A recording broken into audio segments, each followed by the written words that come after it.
നമസ്കാരം. കൗമുദി ടി വിയുടെ കാർഷിക പരിപാടിയിലേക്ക് എല്ലാ മാന്യപ്രേക്ഷകർക്കും സ്നേഹം നിറഞ്ഞ സ്വാഗതം.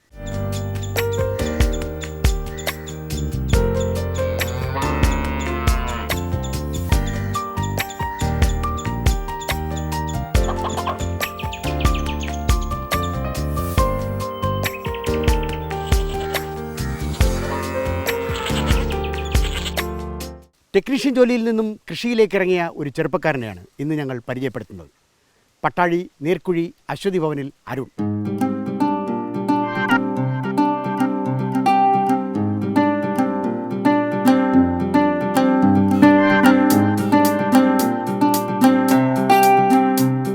പൊന്നാങ്കണ്ണി ചീരയുണ്ട് ഇവിടെ. കണ്ണിന് പൊന്നാണ് പൊന്നാങ്കണ്ണി ചീര. മാത്രമല്ല കൃഷിയുടെ 70mm കാഴ്ചകളും. വയലിലാണ് ഒക്കെയും. കരയിലാകട്ടെ ആടുകളും കോഴികളും നാടൻ പൈക്കളും എല്ലാം കൂടി ചേർന്നാൽ പട്ടാഴി അരുണിൻ്റെ കൃഷിയിടമായി.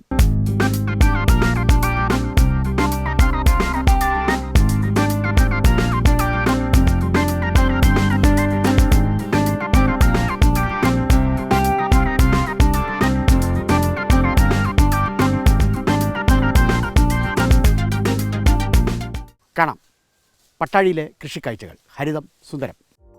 കൊല്ലത്തിൻ്റെ കിഴക്കൻ മലയോരമാണ് പട്ടാഴി. കർഷകർക്കും കർഷക സമരങ്ങൾക്കും കൃഷിക്കും പ്രശസ്തമായ മണ്ണ്. പട്ടാഴി നീർക്കുഴി എന്നാൽ ഇരുമലകൾക്ക് ഇടയിലുള്ള ഒരു താഴ്വാരമാണ്. നീർക്കുഴിയുടെ പ്രശസ്തി അതുമാത്രമല്ല, ഒന്നാം തരം ഒരു കൃഷിയിടത്തിൻ്റേത് കൂടിയാണ്. പട്ടാഴി നീർക്കുഴി അശ്വതി ഭവനിലെ അരുണാണ് ഈ കൃഷിയിടത്തിൻ്റെ നായകൻ. ചെറുപ്പം വിട്ടുമാറിയിട്ടില്ലാത്ത അരുൺ ടെക്നീഷ്യൻ ജോലിക്ക് പുറമെയാണ് കൃഷി നടത്തുന്നത്. രാവിലെ ഏറിയാൽ 2-3 മണിക്കൂർ, വൈകുന്നേരവും അത്ര തന്നെ. കണ്ണത്ത ദൂരത്തോളമുള്ള ഹരിതാഭയാണ് പട്ടാഴി നീർക്കുഴിയിൽ കാണുന്നത്. കൃഷിയിൽ നവനവങ്ങളായ പരീക്ഷണങ്ങൾ നടത്തണം എന്ന നിർബന്ധമുണ്ട് അരുണിന്. അതുകൊണ്ട് തന്നെ കേരളത്തിൽ അടുത്തിടെ പ്രശസ്തമായ പൊന്നാങ്കണ്ണി ചീരയെ ഒന്ന് പരീക്ഷിച്ചു. കണ്ണ് പൊന്നാക്കുന്ന ചീരയാണ് പൊന്നാങ്കണ്ണി ചീര. എടുത്തു കുത്തിയാൽ തന്നെ അത് മുളച്ചു പൊന്തും. താരം അമേരിക്കനാണ്. എങ്കിലും കേരളത്തിലെ പഴമക്കാർക്ക് പൊന്നാങ്കണ്ണി ചീരയെ ഓർമ്മയുണ്ട്. ഒരുപക്ഷെ നമ്മുടെ നാട്ടിൽ നിന്നും വിദേശത്തെത്തിയതാവാം പൊന്നാങ്കണ്ണി എന്നും പറയപ്പെടുന്നുണ്ട്. എന്തായാലും ആളൊരു കേമൻ തന്നെ. ജീവകം എയും ബീറ്റ കരോട്ടിനോയിഡുകളുമാണ് പൊന്നാങ്കണ്ണി ചീരയിലെ പ്രധാന ഘടകങ്ങൾ. ഒന്നാമത്തെ ജീവകം എ ആകട്ടെ ചർമ്മത്തിനും കണ്ണിനുമൊക്കെ ഏറെ പ്രയോജനപ്പെട്ടത്. രണ്ടാമത്തെ ബീറ്റ കരോട്ടിനോയിഡുകളാകട്ടെ സൗന്ദര്യവർദ്ധക വസ്തുക്കളും. പോരെ പൂരം. പൊന്നാങ്കണ്ണി ചീര എന്തായാലും കേരളത്തിൽ താരമായി. 140 രൂപയ്ക്ക് പാലക്കാട്ട് നിന്നാണ് 4 തണ്ടുകൾ അരുൺ വരുത്തിയത്. ഇന്നിപ്പോൾ ചെടിച്ചട്ടിയാകെ നിറഞ്ഞു നിൽക്കുന്നുണ്ട് ചീര. പൊന്നാങ്കണ്ണിക്കായി ഒന്നാം തരം ഒരു മഴമറ കൂടി തീർത്തിട്ടുണ്ട് അശ്വിൻ ഭവനിൽ. മഴമറയ്ക്ക് താഴെ ചട്ടികളിൽ അവ നിരന്നങ്ങനെ നിൽക്കും. 1-2മല്ല, ഒരു കുടയാണ് പൊന്നാങ്കണ്ണിയിൽ വിടർന്നു വരിക. അധികം വെയിൽ പൊന്നാങ്കണ്ണിക്ക് വേണ്ട. വെയിലടിച്ചാൽ ഇലയിൽ ഒരു ശോണിമ പടരും. വെയിലടിക്കാത്ത ഭാഗത്ത് ഒന്നാം തരം ഹരിതം. ഇലയിൽ ചുവന്ന ഞരമ്പുകളോടുക പൊന്നാങ്കണ്ണിക്ക് പതിവാണ്. തോരനാകട്ടെ ജ്യൂസിനാകട്ടെ എല്ലാത്തിനും മെച്ചം തന്നെയാണ് പൊന്നാങ്കണ്ണി. ചർമ്മരോഗങ്ങളും കണ്ണുരോഗങ്ങളുമെല്ലാം പമ്പ കടക്കുമെന്നാണ് പൊന്നാങ്കണ്ണി കഴിക്കുന്ന അനുഭവസ്ഥർ പറയുന്നത്. തെക്കേ അമേരിക്കയിൽ നിന്നും ബ്രസീലിലെത്തി തുടർന്ന് ലോകമാകെ പടർന്നു എന്നാണ് പൊന്നാങ്കണ്ണിയുടെ ചരിത്രം. പൊന്നാങ്കണ്ണി ഏത് കാലാവസ്ഥയിലും വളരുന്നവരാണ്. ഇന്ന മണ്ണേ വേണ്ടൂ എന്ന നിർബന്ധമില്ല. ചെളിയിലായാലും അവ വളർന്നുകൊള്ളും. നല്ല വളമുണ്ടെങ്കിൽ ഒടിച്ചു കുത്തിയാൽ എവിടെയും അത് മുളയ്ക്കും. എന്നും നന വേണം. പച്ചച്ചാണകവും കടലപ്പിണ്ണാക്കും ചേർത്ത് പുളിപ്പിച്ച മിശ്രിതമാണ് അരുൺ പൊന്നാങ്കണ്ണിക്ക് നൽകുന്നത്. നന സ്വയം ഏറ്റെടുക്കും. പൂവാലിയിലെ നന ചീരയ്ക്ക് പ്രധാനമാണ്. എത്ര നാൾ കഴിഞ്ഞാലും നശിച്ചു പോന്നവരല്ല പൊന്നാങ്കണ്ണി ചീര. ഒടിച്ചൊടിച്ച് മുളപ്പിച്ച് സന്താനങ്ങൾക്ക് ജന്മം നൽകി അങ്ങനെ വർഷങ്ങളോളം ജീവിക്കും. കുടൽമാലയിലെ അൾസറിനും ശ്ലേഷ്മസ്തരത്തിലെ വീക്കത്തിനുമൊക്കെ ഉത്തമ പ്രതിവിധിയാണ് പൊന്നാങ്കണ്ണി ചീര എന്ന് അനുഭവസ്ഥർ പറയുന്നുണ്ട്. മഴമറയിൽ തന്നെ പ്രത്യേക തടങ്ങൾ പൊന്നാങ്കണ്ണിയുടെ പ്രവർത്തനത്തിനായി അരുൺ ഉണ്ടാക്കിയിട്ടുണ്ട്. മണ്ണ് നന്നായി കിളച്ച് കുമ്മായം ചേർത്ത് 2 ആഴ്ച കഴിഞ്ഞാൽ പിന്നീട് അടിസ്ഥാന വളം വിതറും. അവിടേക്ക് പൊന്നാങ്കണ്ണി ചീര നടാം.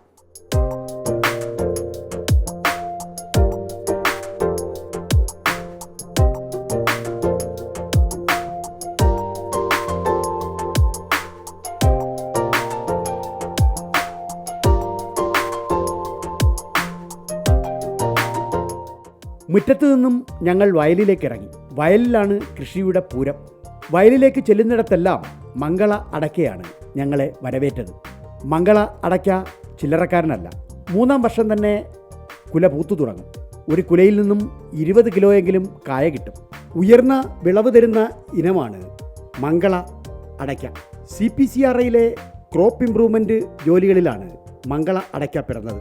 1973 യഥാർത്ഥ ജനനം. ചൈനയിലെ ഏറ്റവും ഉയർന്നു തരുന്ന വിളവുമായി ചേർത്താണ് CPCRI വിറ്റൽ സ്റ്റേഷൻ ആദ്യമായി മംഗളയെ വികസിപ്പിച്ചെടുത്തത്. നിലത്ത് നിന്ന് തന്നെ അടയ്ക്ക പറിക്കാം എന്നതാണ് മംഗളയുടെ മേന്മ. കായും അധികം വലിപ്പം വയ്ക്കുന്നതല്ല. ഉപഭോക്താക്കൾക്ക് ഏറെ പ്രിയങ്കരമാണ് മംഗള അടയ്ക്ക. 3-ാം വർഷം തന്നെ കായ്ക്കും. നേരത്തെ തന്നെ എല്ലാ കുലയിലും കായ്കൾ വരുന്ന രീതിയിലാണ് ജനനം. മെയ് മുതൽ ജൂൺ വരെയാണ് അടയ്ക്ക നടാൻ പറ്റിയ സമയം. 2.5 മീറ്റർ അകലത്തിലാണ് അടയ്ക്ക നടുക. 90 സെൻറ്റിമീറ്റർ ആഴവും 90 സെൻറ്റിമീറ്റർ വീതിയും 90 സെൻറ്റിമീറ്റർ നീളവുമുള്ള കുഴികളിലാണ് അടയ്ക്ക നടുക. 4-5 ദിനത്തിൽ ഒരിക്കൽ നന അത്യാവശ്യമാണ്. എന്തായാലും മംഗള അടയ്ക്ക വിജയഗാഥകൾ തീർക്കുന്ന കൃഷിയിടമാണ് അരുണിൻ്റേത്. അടയ്ക്കയിലേക്ക് പറന്നു കയറാൻ മറ്റൊരു താരമുണ്ട്, കരിമുണ്ടക്കൊടി. ഇടുക്കിയിൽ നിന്നും എത്തിച്ച കരിമുണ്ടക്കൊടി പ്രശസ്തമാണ്. കൃഷിഭവൻ വഴിയാണ് കരിമുണ്ടക്കൊടി അശ്വതി ഭവനിലെത്തിയത്. അവ മംഗള അടയ്ക്കയിൽ നന്നായി പടർന്നു കയറും. അരയാൾ പൊക്കമെത്തിയാൽ അതിനെ പറിച്ച് താഴെയിട്ട് വൃത്തത്തിൽ മണ്ണിൽ ഉറപ്പിക്കും. വേരുപടലം ശക്തമാകുന്നതോടെ കുരുമുളക് ചെടി ഇരച്ചു കയറും. നല്ല കായിക വളർച്ചയ്ക്കൊപ്പം നല്ല മണികളും തിരിതെറുത്ത് പൂക്കും. ചുരയ്ക്കും നെയ്ക്കുമ്പളത്തിനുമായി വലിയ ഒരു പന്തലുണ്ട്. ആണ്ടിൽ ഏതു സമയവും കൃഷി ചെയ്യാം എന്നുള്ളതാണ് ചുരക്കയുടെയും നെയ്ക്കുമ്പളത്തിൻ്റെയും ഗുണം. 60-ാം ദിവസം തന്നെ നെയ്ക്കുമ്പളം പൂവിട്ട് തുടങ്ങും. 6 മാസം വരെ വിളവെടുത്തില്ലെങ്കിലും കുഴപ്പമില്ല. അത് നന്നായി മൂത്ത് പന്തലിൽ തന്നെ കിടന്നുകൊള്ളും.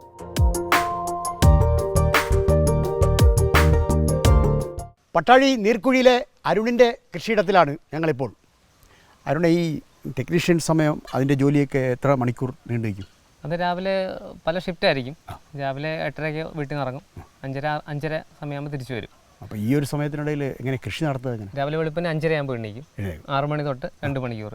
2 മണിക്കൂർ അത്ര മതി? രാവിലെ. പിന്നെ വൈകിട്ട് വന്നിട്ട് വെള്ളം ഒഴിക്കാനുള്ളത് ഈ പറഞ്ഞ 5:30 തൊട്ട് 1 മണിക്കൂർ, 6:30 വരെ.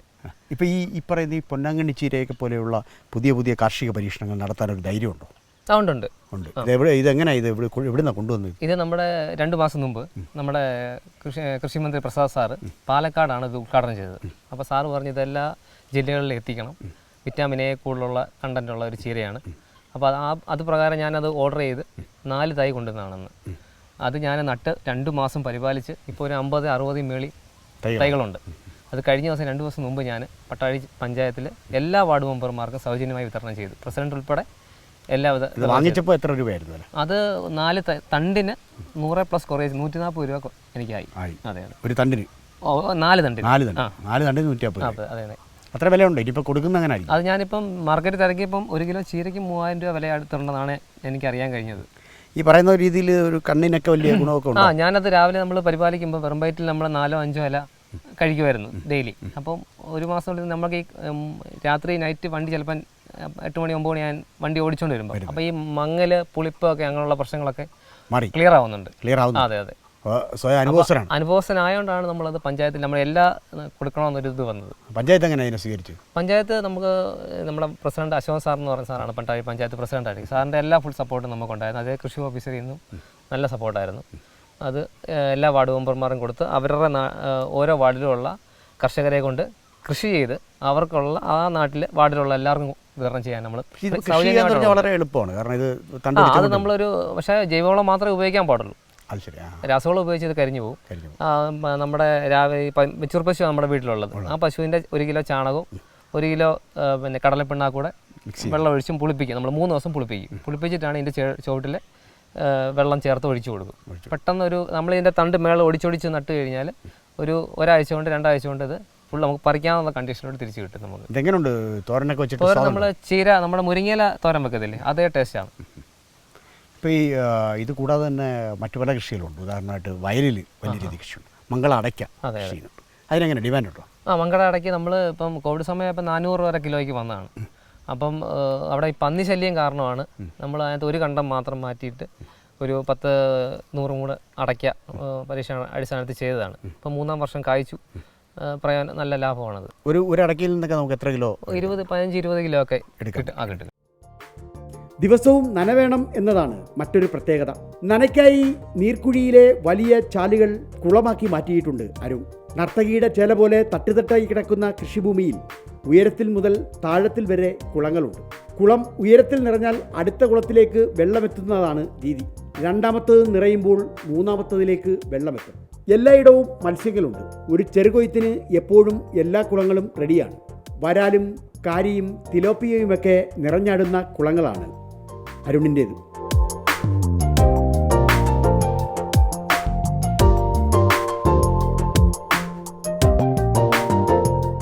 പച്ചക്കറി കൃഷിയിൽ അച്ഛൻ മനോഹരൻ പിള്ളയും സജീവമാണ്. മക്കളായ കാർത്തിക്കും കാശിനാഥുമൊക്കെ കൃഷിയിടത്തിൽ സജീവമായി രംഗത്തുണ്ട്. കൃഷിഭവനിൽ നിന്നും കിട്ടിയ പമ്പും മോട്ടറും ഉപയോഗിച്ചാണ് കൃഷിയിടമാകെ നനയ്ക്കുന്നത്. അതിനായി അരുൺ തന്നെ നേതൃത്വം കൊടുക്കും. മീൻകുളമാണെങ്കിൽ അവിടെ മോഷണം പതിവാണ്. മോഷ്ടാക്കൾ ഒരുപക്ഷെ നാട്ടുകാർ തന്നെ ആവാം. അവരോട് വഴക്കിനില്ല. എങ്കിലും അവരുടെ ചിത്രം തെളിയിക്കാനായി ക്യാമറ കൃഷിയിടത്തിലാകെ വെച്ചിട്ടുണ്ട്. മാംഗോസ്റ്റീൻ ഒരു ദീർഘകാല വിളയാണ്. കുറഞ്ഞത് 7 വർഷമെങ്കിലും എടുക്കും മാംഗോസ്റ്റീൻ കായ്ക്കാൻ. സാഹിത്യ സുൽത്താനായിരുന്ന വൈക്കം മുഹമ്മദ് ബഷീറിൻ്റെ സ്വന്തം വൃക്ഷമാണ് മാംഗോസ്റ്റീൻ. ഉയർന്ന വെറൈറ്റിയാണ് മാംഗോസ്റ്റീനായി അരുൺ തിരഞ്ഞെടുത്തത്. മാംഗോസ്റ്റീൻ പൂത്തു തുടങ്ങിയിട്ടേ ഉള്ളൂ. അടുത്ത മാസം കായെത്തും. അരുണിനൊപ്പം നടന്നാൽ മാംഗോസ്റ്റീൻ തോട്ടത്തിൻ്റെ കാറ്റേൽക്കാം. മാംഗോസ്റ്റീൻ്റെ വിശേഷങ്ങൾ ഏറെയും കേട്ടു.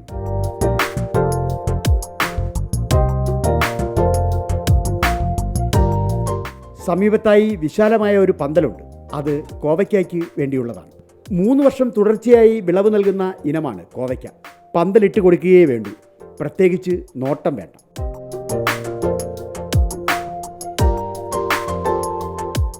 പട്ടാഴി കൃഷിഭവനിൽ നിന്നുള്ള ഉദ്യോഗസ്ഥരുടെ എല്ലാ ശ്രദ്ധയും അരുണിൻ്റെ കൃഷിയിടത്തിലുണ്ട്. കൃഷിഭവനിൽ നിന്ന് നാൾക്കുനാൾ കിട്ടുന്ന സഹായങ്ങളുമുണ്ട്.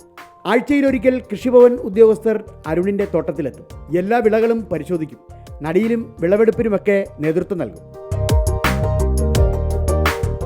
BPKP പദ്ധതി പ്രകാരം ട്രൈക്കോഡർമ എൻറിച്ച്ഡ് കൗഡങ് നമ്മൾ അദ്ദേഹത്തിന് നൽകുകയുണ്ടായി.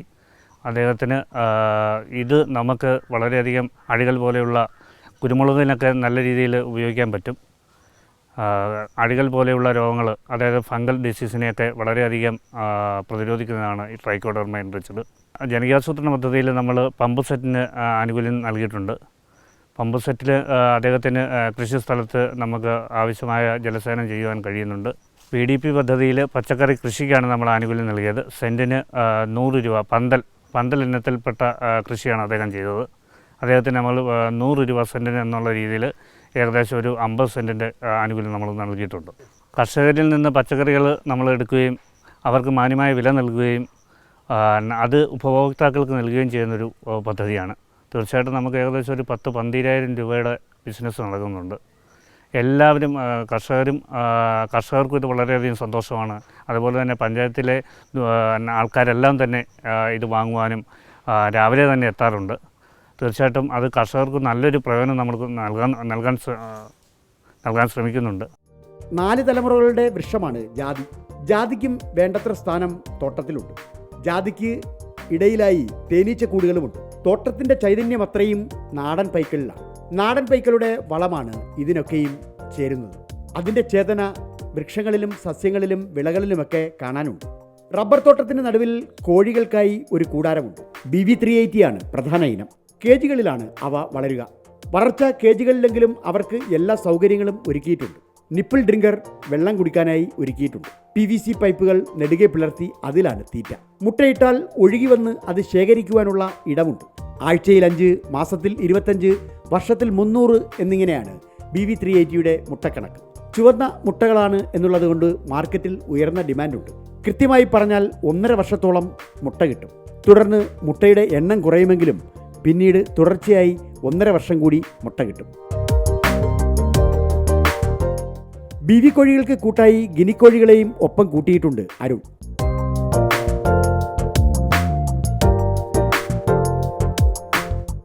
മലബാറി ആടുകൾക്കായി മറ്റൊരു കൂടാരമുണ്ട്. കേരളത്തിൻ്റെ സ്വന്തം ആടുകളാണ് മലബാറി ആടുകൾ. വർഷത്തിൽ 2 പ്രസവം. ഒരു പ്രസവത്തിൽ 2 മുതൽ 3 വരെ കുട്ടികൾ. ഇന്നതേ നിറം എന്നൊന്നുമില്ല. കറുപ്പും ചുവപ്പും തവിട്ടും വെള്ളയുമൊക്കെ മലബാറിയിലുണ്ട്. മലബാറിൽ കുട്ടികളാണ് പ്രധാനം. അന്തർപ്രജനനം തീരെയില്ല. വർഷത്തിലൊരിക്കൽ മുട്ടനെ മാറ്റിയുള്ള പ്രജനന പരീക്ഷണങ്ങളാണ് നടക്കുന്നത്. അതുകൊണ്ട് തന്നെ കുട്ടികളുടെ ചൈതന്യം ഏറും.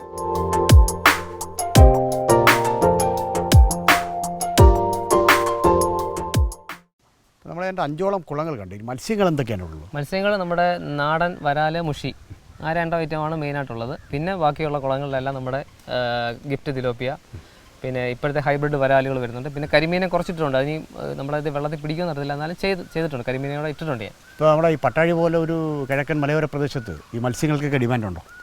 ഇവിടെ നമ്മൾ 250 രൂപ റേറ്റിലാണ് ഇപ്പോൾ കൊടുക്കുന്നത്. ഇപ്പോൾ ഈ നമ്മുടെ മൺകുളമായതുകൊണ്ട് പടുതാക്കുളത്തേക്കാട്ട് ടേസ്റ്റ് വ്യത്യാസമുണ്ട് ഈ മൺകുളത്തിൽ വളരുന്ന മീനുകൾക്ക്. അപ്പോൾ നമ്മളധികം വേസ്റ്റുകളൊന്നും ഇടത്തില്ല. നമ്മുടെ കൃഷിയിടത്തിൽ നിന്നുള്ള ഈ നമ്മുടെ ഈ ചീനിയിലയും പിന്നെ ചേമ്പലയൊക്കെ ഇടുന്നുണ്ട്. ആ ഒരു ടേസ്റ്റ് നമുക്ക് നല്ല ടേസ്റ്റ് കിട്ടുന്നുണ്ട്. അതുകൊണ്ട് ആൾക്കാർ മേടിക്കുന്നുണ്ട്. അപ്പോൾ ഈ അതോടൊപ്പം തന്നെ ഒരു സമ്മിശ്ര കൃഷിയാണ് നടത്തിക്കൊണ്ട് പോകുന്നത്. നാടൻ പശുവുണ്ട്, ആടുകളുണ്ട്, കോഴിയുണ്ട്. സ്വതന്ത്രമായി ഇതിനൊക്കെ ഒരു നിലനിൽപ്പുണ്ട്. അതായത് കോഴിയിൽ നിന്ന് കിട്ടുന്ന വരുമാനം ഉപയോഗിച്ചിട്ട് കോഴിയെ വളർത്താൻ കഴിയും, ആടിൽ നിന്ന് കിട്ടുന്ന വരുമാനം ഉപയോഗിച്ചിട്ട് ആടിനെ വളർത്താൻ കഴിയും. അങ്ങനെ പറ്റുമോ? അത് ഇപ്പം നമ്മളൊരു 100 BB380 കോഴി വളർത്തുന്നുണ്ട്. ആ കോഴി നമുക്കൊരു 4000 രൂപ നമുക്കൊരു വരുമാനം കിട്ടത്തുള്ളൂ. ഒരു 100 കോഴിയിൽ നിന്ന് മാസം ഒരു 100 കോഴിയെ വളർത്തിയതാക്കും ഒരു 3500 4000 നമുക്ക് എല്ലാ ചിലവും കഴിഞ്ഞിട്ട് നമുക്ക് കിട്ടും. പിന്നെ അത് ആ ഒരു വരുമാനം നമുക്കുള്ളൂ. അതിനകത്ത് നമുക്ക് ഒരു ചെറിയ ഒരു എന്തെങ്കിലും നമുക്ക് നടത്താം. വീട്ടിൽ അല്ലെങ്കിൽ കാര്യത്തിന് വേണ്ട അരി സാധനങ്ങളൊക്കെ മേടിക്കാൻ പറ്റും. പിന്നെ ഈ ആടിൻ്റെ നമ്മൾ വർഷം ആണ് ചെയ്യുന്നത്. 2000 മുട്ട കിട്ടും. അതെ കിട്ടും. ആട് നമ്മൾ മലബാറി ആടിനെയാണ് മെയിനായിട്ട് വളർത്തുന്നത്. മലബാറി ആടാകുമ്പോൾ നമുക്ക് ഒരു വർഷത്തിൽ തന്നെ 2 തവണ നമുക്ക് കുഞ്ഞുങ്ങളെ ഉൽപ്പാദനം ഉണ്ടാവും. അതുപോലെ തന്നെ 2-3 കുട്ടികളുണ്ടാവും. അതിനെ നമ്മൾ വളർത്തി മുട്ടനാടാണെങ്കിൽ നമ്മളൊരു 10 മാസമായി ഈ പിന്നെ പെരുന്നാൾ സമയമാകുമ്പോഴാണ് ആടിന് സീസൺ ഡിമാൻഡ് കൂടും. നമ്മൾ പറയുന്ന നമുക്ക് കിട്ടും, പൈസ കിട്ടും. അല്ലാത്തപ്പോൾ നമുക്ക് കുറവാണ്. 50 ഇനങ്ങളോളം വരുന്ന പ്ലാവുകളുടെ വലിയൊരു തോട്ടം അശ്വതി ഭവനിലുണ്ട്. സിന്ദൂര വരിക്കയും ചെമ്പരത്തി വരിക്കയും വിയറ്റ്നാം എയർലിയുമൊക്കെയായി നീളുന്നുണ്ട് ആ നിര. പ്ലാവ് നടുന്നതിനും ചില കണക്കുകളൊക്കെ ഉണ്ട്. 2 അടി നീളവും 2 അടി വീതിയും 2 അടി ആഴവുമുള്ള കുഴികളിലാണ് നടുക. കുമ്മായമിട്ട് 14 ദിവസം കഴിഞ്ഞാൽ മണ്ണിൻ്റെ പുളിപ്പ് മാറും. പിന്നീട് അടിസ്ഥാന വളം ചെയ്യും. എല്ലുപൊടി, വേപ്പിൻ പിണ്ണാക്ക്, ഉണക്കച്ചാണകം ഇവയൊക്കെയാണ് അടിസ്ഥാന വളം. അടിസ്ഥാന വളം ചേർത്ത മണ്ണിലേക്കാണ് പ്ലാവിൻ തൈകൾ നടുക.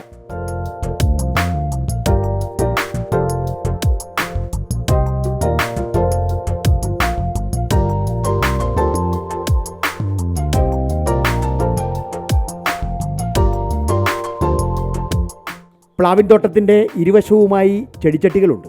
അവ വെറുതെ ഇരിക്കുകയല്ല, വരദ ഇഞ്ചിയെ ഉള്ളിൽ ഒതുക്കിയിരിക്കുകയാണ്. കാർഷിക സർവകലാശാലയുടെ ഇനമാണ് വരദ ഇഞ്ചി. പൊട്ടിക്കിളിക്കാനും ദീർഘനാൾ കേടുകൂടാതെ ഇരിക്കുവാനും യോഗ്യർ. പ്രത്യേക മണവും സ്വാദുമൊക്കെ വരദ ഇഞ്ചിക്കുണ്ട്. റെഡ് ജിഞ്ചർ എന്നറിയപ്പെടുന്ന വരദ ഇഞ്ചി പാചകപ്രിയർക്ക് ഏറെ ഇഷ്ടമുള്ള വിഭവമാണ്. ഒന്നിനു പുറകെ മറ്റൊന്നായുള്ള വിളകളുടെ താരനിരയാണ് അശ്വതി ഭവനിൽ കാണുന്നത്. സമയം കിട്ടുമ്പോഴൊക്കെ അതിനെല്ലാം കൂട്ടായി അരുൺ ഒപ്പമുണ്ട്. അതിൻ്റെ സായുജ്യം ഒന്ന് വേറെ തന്നെ. പ്ലാവ് നല്ല രീതിയിൽ പോകുന്നുണ്ട്. അതിപ്പോൾ നമ്മളൊരു 50 മൂട് പ്ലാവ് ഞാൻ നട്ടിട്ടുണ്ട്. പല ഐറ്റം പ്ലാവ്. ഏതൊക്കെയുണ്ട്? അത് ഹോം ഗ്രൗണ്ട് വിഴിക്കത്തോട് കാഞ്ഞിരപ്പള്ളി സൈഡിലാണ് അവരുടെ ഹോം ഗ്രൗണ്ട്. അവർ തന്നെ ഒരു 5-6 വെറൈറ്റി ഇറക്കുന്നുണ്ട്. 6 പ്ലാവും പിന്നെ അതുകൂടാതെ ഈ വിയറ്റ്നാം എന്ന് പറഞ്ഞ സൂപ്പർ എയർലി എന്ന് പറഞ്ഞ പ്ലാവും ചെയ്യുന്നുണ്ട്. ചെമ്പരത്തി വരിക്ക, തേൻ വരിക്ക, സിന്ദൂര വരിക്ക എല്ലാം ചെയ്തിട്ടുണ്ട്. പ്ലാവ് ഭാവിയിൽ ഒരു ആദായം കിട്ടുമെന്നുള്ള പ്രതീക്ഷയുണ്ടോ? അതെ ഭാവിയിൽ നമുക്ക് ഈ പറഞ്ഞ പോലെ 1.5 വർഷം 2 വർഷം എല്ലാം പറയുന്നത് അവർ തരുന്നവർ. അത് കഴിയുമ്പോൾ നമുക്ക് ഇടിച്ചക്കയായിട്ടും അല്ലെങ്കിൽ അത് ചെറിയ ചക്കയായിട്ടും നമുക്ക് കൊടുത്തു കഴിഞ്ഞാൽ വിപണി ഉണ്ടെന്നാണ് വിപണി സാധ്യതയുണ്ട് ഭാവിയിലോട്ട്. ഇപ്പോൾ ശരിക്കുള്ള ഒരു ജോലി അരുണിനുണ്ട്. അപ്പോൾ അതിൽ നിന്നൊരു അധിക വരുമാനം കിട്ടാൻ വേണ്ടിയാണ് കൃഷിയിലേക്ക് ഇറങ്ങുന്നത്. യഥാർത്ഥത്തിൽ അങ്ങനെ അധിക വരുമാനം കിട്ടുന്നുണ്ടോ? അത് എൻ്റെ അച്ഛന് ഉണ്ട് കൂടെ. 55 വർഷത്തോളം. അച്ഛനിപ്പോൾ 65 വയസ്സുണ്ട്. 55 വർഷമായിട്ട് അച്ഛൻ കൃഷിയാണ് ചെയ്തുകൊണ്ടിരിക്കുന്നത്. ഞാനിപ്പം പോയി കഴിഞ്ഞാലും നോക്കാൻ അവിടെ ആളുണ്ട്. അപ്പോൾ ആ ഒരു ധൈര്യത്തിലാണ് നമ്മൾ ഇറങ്ങിയിരിക്കുന്നത്. അപ്പം നമുക്കത് മുമ്പോട്ട് കൊണ്ടുപോകാനുള്ള അപ്പോൾ മറ്റു ജോലിയുള്ള ഒരാൾ പോലും സ്വീകരിക്കാവുന്ന ഒരു പാതയാണോ അരുണിനെ മാതൃകയാക്കി സ്വീകരിക്കാൻ പറ്റൂ?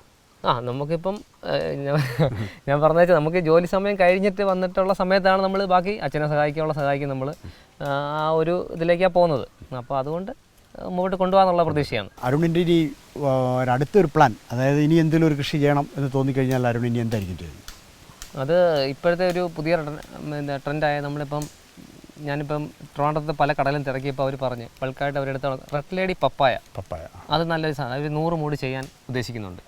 അത് മിക്കവാറും സാറ് പറഞ്ഞാൽ റബ്ബർ റിമൂവ് ചെയ്താൽ ഇനി സ്ഥലം ഉള്ളൂ. അപ്പോൾ അതൊരു കുറച്ച് മാറ്റിയിട്ട് അത് ചെയ്യാൻ ഉദ്ദേശിക്കുന്നുണ്ട്.